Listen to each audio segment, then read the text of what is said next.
Il repose sur un plateau de corail à 2,5 km de Grande Rivière Sud-Est, à 1,5 km de l'îlot des Roches, par 2 mètres, parfois 4 mètres de fond. Ce qui reste du Spieke, frégate de guerre française de 500 tonneaux, a été comme saupoudré sur 150 mètres. Le drame s'est joué un soir, le 7 janvier 1702.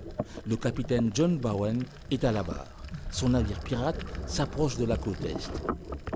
Le Spieke est en pleine tempête. Il heurte l'îlot des Roches. La coque est bercée. L'équipage tente d'alléger le navire, un négrier que les pirates avaient capturé le 16 avril 1700 à Madagascar. Ils se débarrassent des canons, mais cela ne suffit pas. Le Spieke sombre. Il sera le premier navire au monde à être identifié comme navire pirate.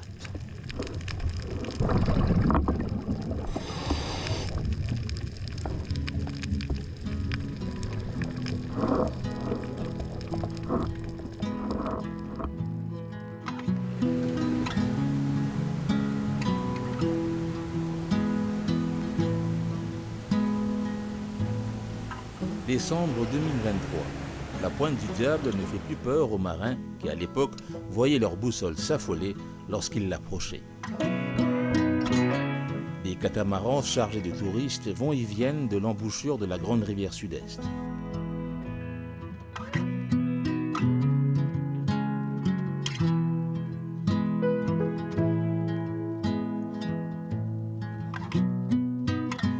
À Pointe-aux-Feuilles, les archéologues vérifient leur matériel.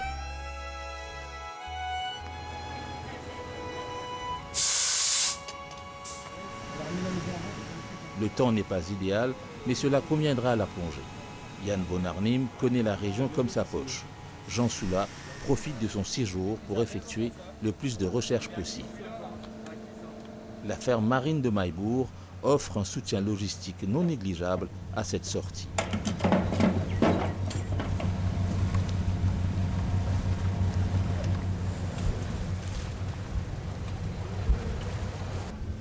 Jean Soula, Jan von Arnim et Romain Garnier ont prévu de plonger sur 2 sites. On va essayer d'aller sur le site du Spieke, mais sans certitude, parce que la mer n'est pas très bonne. Donc on a besoin de vérifier aussi un autre endroit où on pense qu'il y a une petite épave. Donc on va vérifier ça aussi. On va essayer de s'accommoder par rapport à ce qu'il y a de mer, mais aujourd'hui ce qui est prévu c'est uniquement des mesures, des canons, des ancres, l'orientation. Au fait on a fait une campagne en 2020 et on voudrait essayer de vérifier les mesures qu'on a prises à cette époque-là. On a à peu près 150 mètres à nager sous l'eau, ça vous va? Oui. Alors c'est des objets en ferraille et du ballast Jean Gallet qu'on a vu aussi partout. L'Est Friesland, là on a trouvé des ballerons, ouais. C'est la même chose.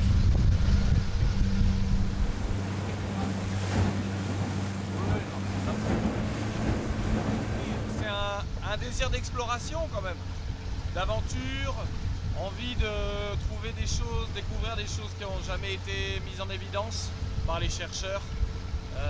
La mer autour de Maurice est extrêmement riche, avec nombreuses épaves, nombreux vestiges, et finalement on a découvert qu'une toute petite partie de ce qu'il y a encore sous l'eau. Chaque plongée est différente, donc à chaque fois qu'on dit on va plonger quelque part, c'est toujours un émerveillement. Voilà. Alors ici, surtout dans la baie de Grand-Port, ce qui m'anime le plus au niveau de la plongée, c'est les épaves historiques. Pour nous, plonger sur une épave, même si elle est déjà connue, c'est un petit peu toucher l'histoire de façon concrète. Donc nous, on l'étudie scientifiquement, alors on se fait un petit peu un espèce de livre d'histoire. On est les seuls, pas à lire, mais on est les écrivains de ce livre d'histoire. Et ça nous permet de mieux connaître et de mieux faire connaître à la population mauricienne en général leur propre histoire. C'est une région extrêmement riche, tout a pratiquement commencé ici. On s'est battu même ici pour conquérir l'île. Quelle aura été pour vous la plus belle des plongées, la plus émotionnelle on va dire? La plus belle plongée que j'ai faite dans la baie de Maillebourg, c'est sur l'épave du Sirius. Il faut savoir que le Sirius, c'est la seule épave qui est quasiment encore intacte puisqu'elle est dans le lavage. La plupart des autres épaves sont dans du corail, donc il reste pratiquement plus que de la ferraille, quelques canons. Par contre, le Sirius, il y a encore beaucoup de choses à voir, y compris beaucoup de poissons. Et pour moi, toujours ce qui me marque le plus, c'est qu'il y a un animal, disons une ourite, à l'intérieur d'un canon. Alors on s'est dit, un navire qui a servi à faire la guerre, aujourd'hui génère la vie. C'est ça qui est finalement le côté poétique aussi de la recherche d'épaves. Donc le Sirius est encore en état d'être visité sous l'eau, on va dire. Est-ce qu'il y aurait un rêve qu'un jour on remonte, comme on a fait à l'étranger, qu'on remonte ce qui reste et qu'on essaye, à défaut de la restaurer, mais au moins qu'on puisse nous la visiter? Alors justement, on a toujours pensé essayer peut-être remonter une épave comme celle du Sirius, mais il faut dire que ça coûte extrêmement cher, c'est extrêmement complexe. La plupart des bateaux comme le Vasa, ça a pris des décennies pour les traiter et aujourd'hui on peut les voir. Alors que nous on a déjà dans notre musée un bout d'épave qui est le bout de la magicienne.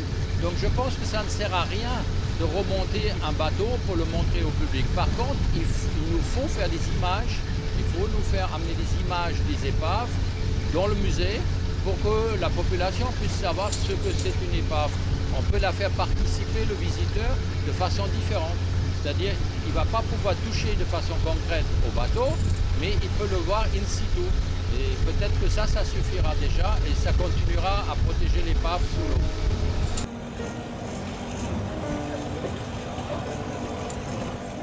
Le Sirius, la magicienne, la Bellone, le coureur, des navires au destin tragique, mais qui ont marqué l'histoire maritime du Nil, clé et étoile de l'océan Indien, hier et aujourd'hui encore.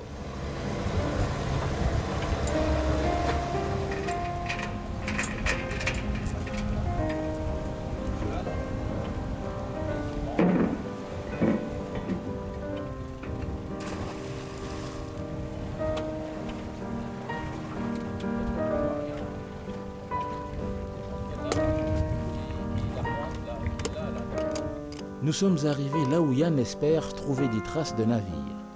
Qu'y a-t-il sous l'eau? Du lest, une ancre, des morceaux de la coque? Un seul moyen de le savoir, explorer la baie. Je mets dessus, tu mets dessus. Ah, t'avais pas mis en plus.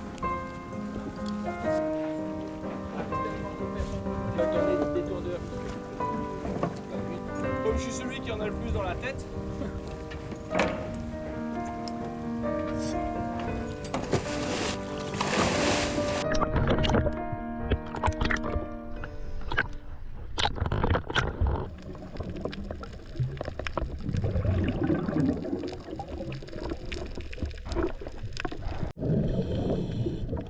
Il ne compte plus les plongées, les découvertes. La même discipline est appliquée. Les archéologues sont attentifs à tout.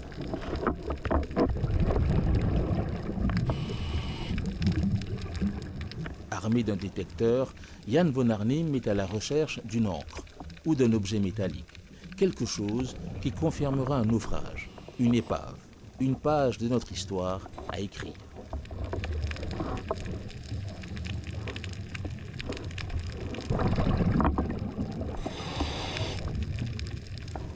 Une première plongée perturbée par le courant. Et déjà une trouvaille, un indice peu loquace. Voilà, trouver un peu de fer, un peu de pierre de ballast. Mais bon, pas grand chose d'autre, juste en dessous. Ça veut dire qu'il y a une épave au-dessous? Oui, mais très dispersée, enfouie dans le sable. Bah, les pierres de ballast sont très disséminées, donc les vagues ont du tout désossé, quoi.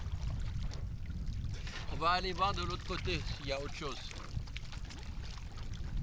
Hein? T'as vu, il n'y a que des pierres de ballast, Ouais. et puis il y a une ferraille ou deux, Ouais, c'est tout. et puis c'est tout. Hein? J'ai pas vu pas de bronze, pas de clou de bronze, rien.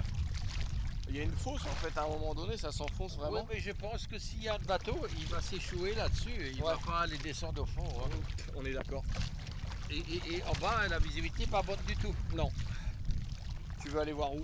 Ben, on va dans l'autre sens maintenant. Là-bas? Ok. Attends, je descends.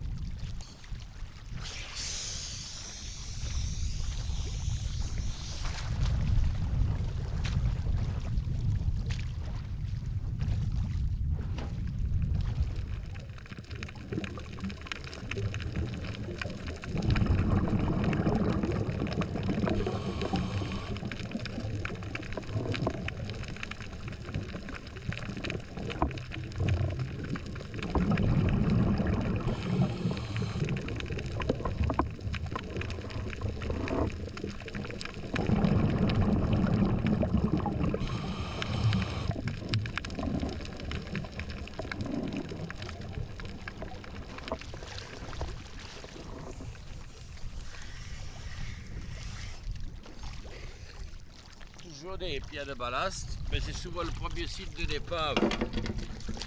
Hein? Donc, on n'a rien trouvé de spécial, à part des pierres de ballast. Mais il faudrait creuser le sable pour savoir s'il y a plus. Mais c'est juste en dessous du bateau, donc on a beaucoup de chance. Là-bas, il n'y a pas grand-chose. Par ici, il y a du ballast par-ci, par-là. Un peu de ferraille, mais pas de structure d'épave à proprement parler. Donc, ou c'est enfoui sous le sable, ou ça a glissé vers les profondeurs. Donc, il faudra retourner plus profond.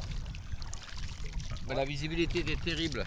Là-bas, Ah on oui, voit rien. dès que tu descends, tu vois plus rien. Ça a dû à cause des pluies. On a eu des grosses pluies. Hein. Mais là, tu avais des nasses à côté, on a vu. Oui, oui. Ça peut pas être lié à ça, les rectangles là, Bien sûr, mais bon, ça peut être des encres aussi. Ouais. Parce qu'il n'y a pas vraiment du ballast, énormément de ballast au même endroit. Bon, on a trouvé tout de même un truc en ferraille, je ne sais pas ce que c'est. Il l'a gardé un moment. Un truc de harpon. Bon, ça, c'est une flèche de fusil sous-marin. Voilà.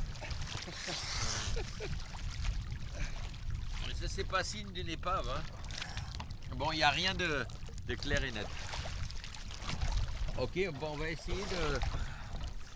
Vous voulez aller un peu vers les vagues pour filmer? Où aller? Vers le speaker. Ouais. Allez,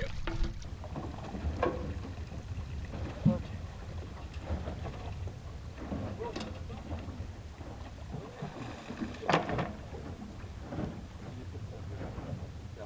Est-ce que c'est une bonne pêche, Yann? Non, mais malheureusement, on n'a trouvé que quelques pierres. Et ça peut être des pierres de ballast. C'est typique signe d'épave, mais bon, je pense que ça, c'est des pierres de ballast de basalte.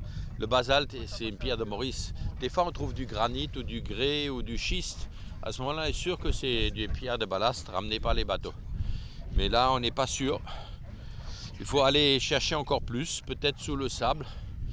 En tout cas, on a trouvé un petit morceau de fer qu'on a marqué avec une bouée. Donc, effectivement, il peut y avoir quelque chose parce que le fer, c'est pas normal qu'il y ait ça sous l'eau. Donc, on va voir. On a aussi trouvé un morceau de brique. Ça, c'est une brique de construction qu'on utilisait souvent aussi comme ballast dans les bateaux. Donc, il y a certainement quelque chose ici, mais on ne sait pas encore quoi. Voilà. C'est pas suffisant pour essayer une identification en fait. Non, du tout. Identification, oui, parce qu'on va chercher les bateaux qui ont disparu dans la zone. Mais ça nous indique rien, ça ne donne rien sur l'âge du bateau. Tous les bateaux avaient des pierres de ballast à bord.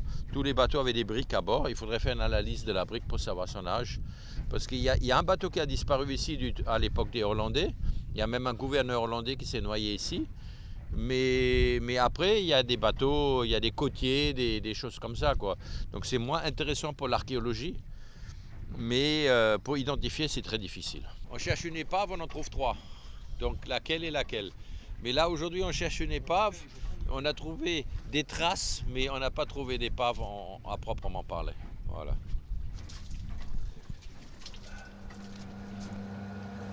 Cap maintenant plus au large. La mer est loin d'être calme. Nous allons là où a coulé le Speaker, engagé à l'époque dans la traite négrière, au large de l'Afrique. Alors il y a juste un banc de sable là, qui est un petit trou, c'est exactement là où le Speaker s'est arrêté et il a créé une dépression qui se remplit de sable. Donc ça c'est notre théorie et ça se vérifie par le fait qu'il y a plein de canons dans ce fond de sable. Donc là on est pile poil sur le site du Speaker. Notre sortie aujourd'hui, ça vous rappelle votre première sortie dans les parages? Oui, en 2021, on a pu plonger une dizaine de fois sur le Speaker. Et c'était juste derrière nous, là où il y a cette tache bleue turquoise.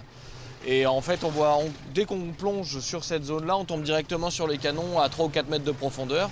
Ce qu'il faut imaginer, c'est qu'on est sur environ entre 200 et 300 mètres de distance entre le premier canon et le dernier canon vers le récif.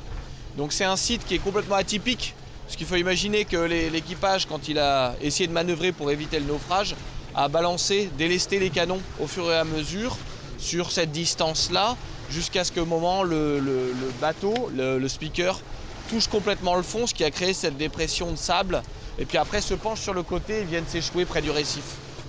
Alors on imagine le drame qui se jouait à ce moment-là pour essayer de sauver le bâtiment. Est-ce qu'on a des détails sur comment l'équipage a réagi pour regagner la côte? Mais en fait, dans le bas de combat, c'était un peu compliqué, hein. Il y avait la tempête à ce moment-là. L'équipage a essayé de mettre des chaloupes à l'eau, puisque en fait le bateau était énorme, donc il s'est penché sur le côté, ce qui a quand même pu laisser le temps à l'équipage de sauter à l'eau, éventuellement sortir quelques chaloupes et puis regagner le rivage qui est à 2,5 km de la côte. Et pour les archéologues, chaque plongée révèle encore des secrets?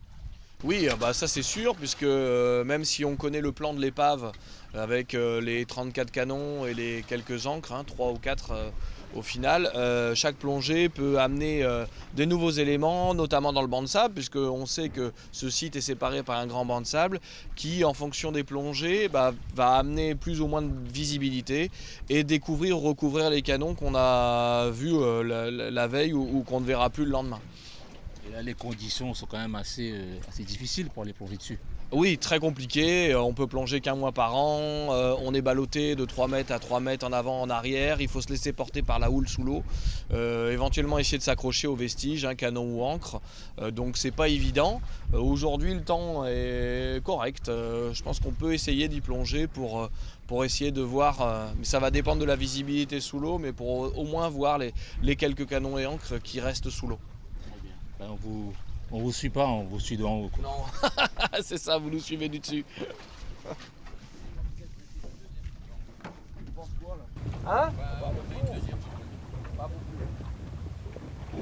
44 mètres de long, 40 canons à bord, ce qui reste de l'épave a été découvert en 1979. Un an plus tard, Jacques Dumas et Patrick Lisée mènent une première expédition. Une autre suivra en 1990 par Éric Surcouf.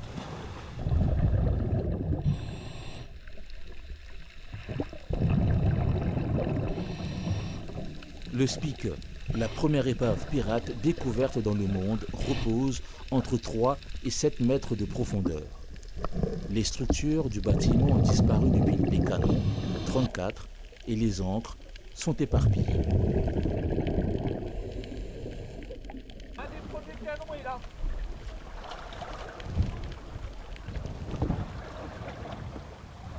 Ici, on a 3 canons là, juste là. On les voit bien? Très bien, ouais.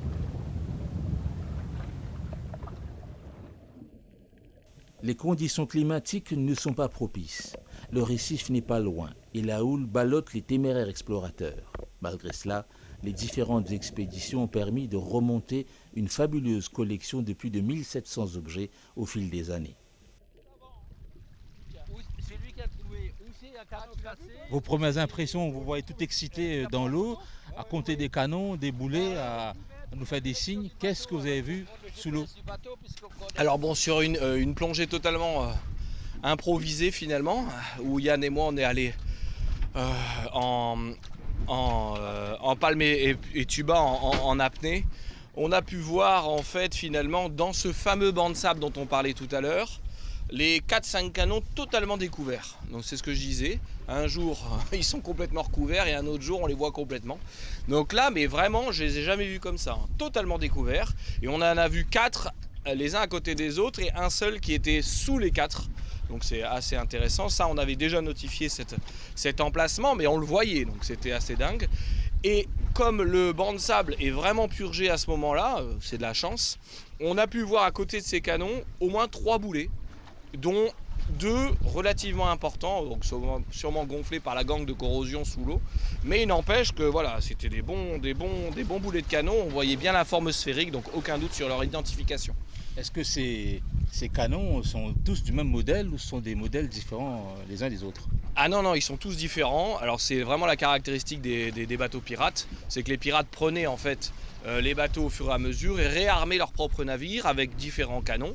Donc ils ont différentes tailles et aussi ils viennent de différents pays, différentes nationalités. On peut avoir des canons danois, des canons hollandais, des canons anglais, français, etc. Donc c'est assez chouette de voir ça. Et puis il faut imaginer aussi que sur un bateau classique, pirate ou non, on a différentes tailles de bateaux, de canons, pardon, puisque on a des canons de premier bord, de premier pont, de deuxième pont, de troisième pont, etc. Donc en fonction de leur emplacement, ils tirent plus ou moins loin. Donc on a cette hétérogénéité forcément sur les pièces d'artillerie. Un nouveau chapitre à ajouter à l'histoire du Spieke qui s'écrit comme ça là sous nos yeux.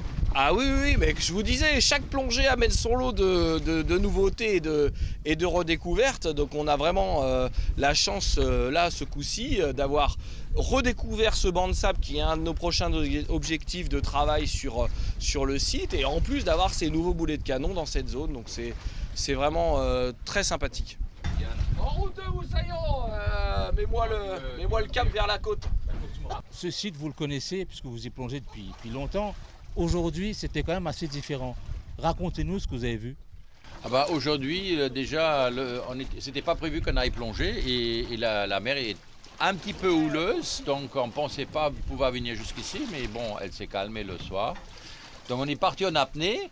La visibilité n'est pas très bonne. Par contre, on a retrouvé, donc c'était un peu l'objectif si on pouvait venir sur le site, le groupe de 4 canons qui se trouve dans le sable, qui d'habitude est pratiquement ensablé.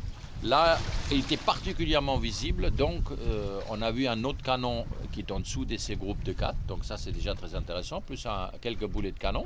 Mais qui dit boulet de canon dit peut-être qu'il y a autre chose autour, donc à nous de revenir lorsque la mer est plus calme, en bouteille, et essayer d'étudier cette zone, déjà répertorier les canons, les boulets de canon sur un plan, mais en plus voir s'il n'y a pas autre chose autour.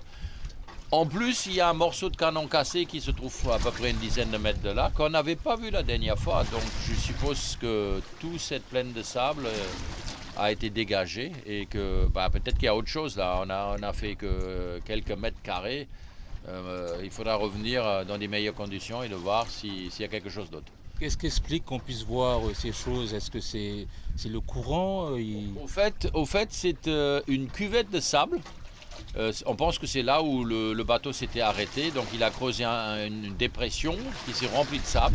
Et avec la houle, les tempêtes, les cyclones, des fois ce sable part complètement. Et c'est à ce moment-là que c'est intéressant pour nous d'aller voir. Le souci, c'est que quand il y a du sable, il y a plus d'1 mètre de sable, c'est très difficile pour nous d'y travailler.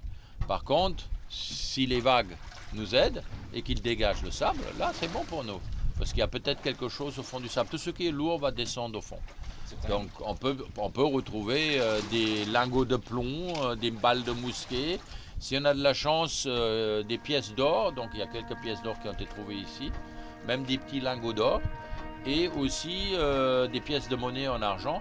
Mais généralement, ce qu'on trouve plutôt, ce sont les balles de mousquet en plomb, des plaques de plomb, des boulets de canon, et puis bon, des gros lingots en plomb bien lourds. Mais c'est la surprise. C'est pour ça que nous, en archéologie, on va essayer d'y aller systématiquement, zone par zone, carré par carré, centimètre par centimètre.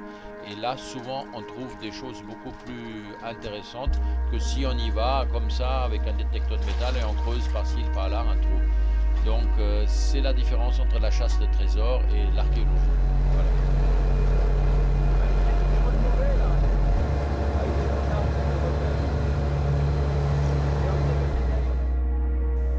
Le Spieke, navire pirate, n'a pas encore tout révélé. Ses canons, son mobilier retenu par le corail peuvent encore raconter bien des choses sur les coutumes des pirates au XVIIIe siècle. Pour en savoir plus, nous irons au musée de Maïbourg, à suivre dans la deuxième partie consacrée au Spieke.